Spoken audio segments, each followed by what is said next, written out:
Hello there and welcome to the glaciers of Alaska. This is exactly what people travel from all over the world to just gaze in wide wonder at. This is called College Fjord, and there's a few things that have surprised me now that I'm here. It's not too cold. The sound of the glaciers, every so often you'll hear what's kind of like a gunshot, and then you'll see the ice just smash into the water. They call that calving. And also, who knew the ice could be so blue?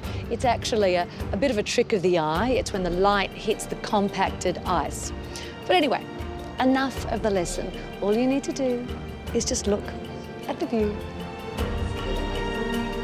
Part 2 of our Alaska, including the Arctic Circle journey with Scenic, kicks off right here in the pristine waters of College Fjord. Now this is our final day on the wonderful Star Princess before we head to Denali National Park and then onto Fairbanks for more Alaskan adventures.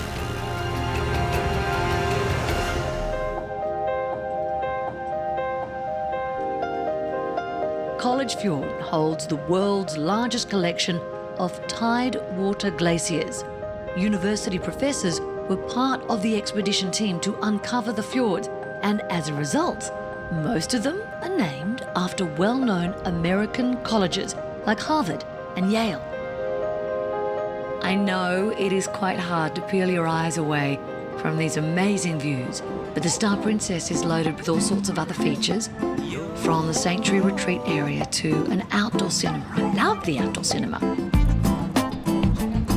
A jam-packed activity program. And of course, endless dining options. We love that.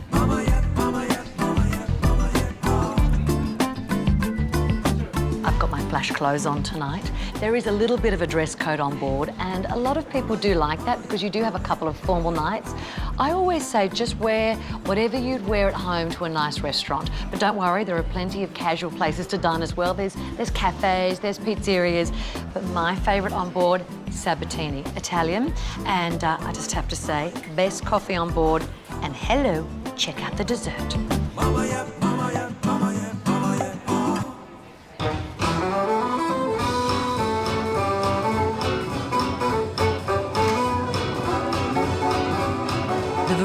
On board also extends to the entertainment, naturally. So don't even think about sneaking off for an early night.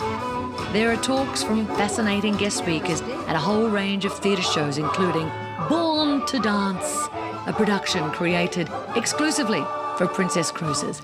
But after 7 seriously wonderful nights on board, well, it is time to farewell the Star Princess and continue the land portion of Scenic's Alaska, including the Arctic Circle adventure.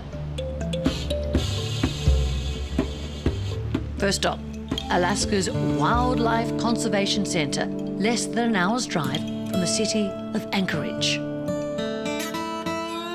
The main attraction, well, of course, it's the bears, and they have both black and grizzly bears here. But they also have a few animal species I have never even heard of. This is Guacamole. This is the only baby we have here this year. We call him Guac for short. So you're just feeding him up with a really nutritious formula? Yes. So we have lamb milk inside here and milk replacer as well. Okay. And so that works very well for these guys because even though they are called muskox, they're actually more closely related to goats. Who knew? Yeah. So I'm gonna kind of distract him a bit with the bottle. There's not really much in there, but he is all out now. Okay. Gets a little pushy. He's that perfect height now.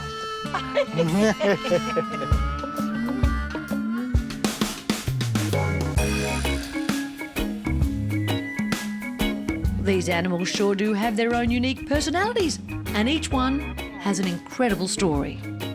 This is Kit Kat, and he is one remarkable porcupine.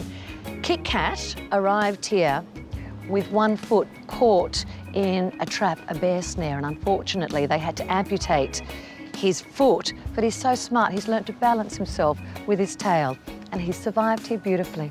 He's very popular, Kit Kat. From the Wildlife Centre, we're headed for Denali National Park. And its #1 attraction is, of course, its namesake mountain. And fortunately for us, today, she is out and proud. We don't normally do this, but we've pulled over to the side of the road to show you this view of Denali. Denali is so amazing because of its size. It's the biggest mountain in North America at 20,310 feet. It is so big, it stops the weather. It could be sunny everywhere else, but the clouds will stop at the mountain. They can't move past. That means it's very rare to see this view. Only 1 in 3 people, apparently, get to see it this clearly. They call it the 30% Club. And people are pulling over to the side of the road to check it out, to take photos. It's quite a sight. We're in the club. You must be lucky.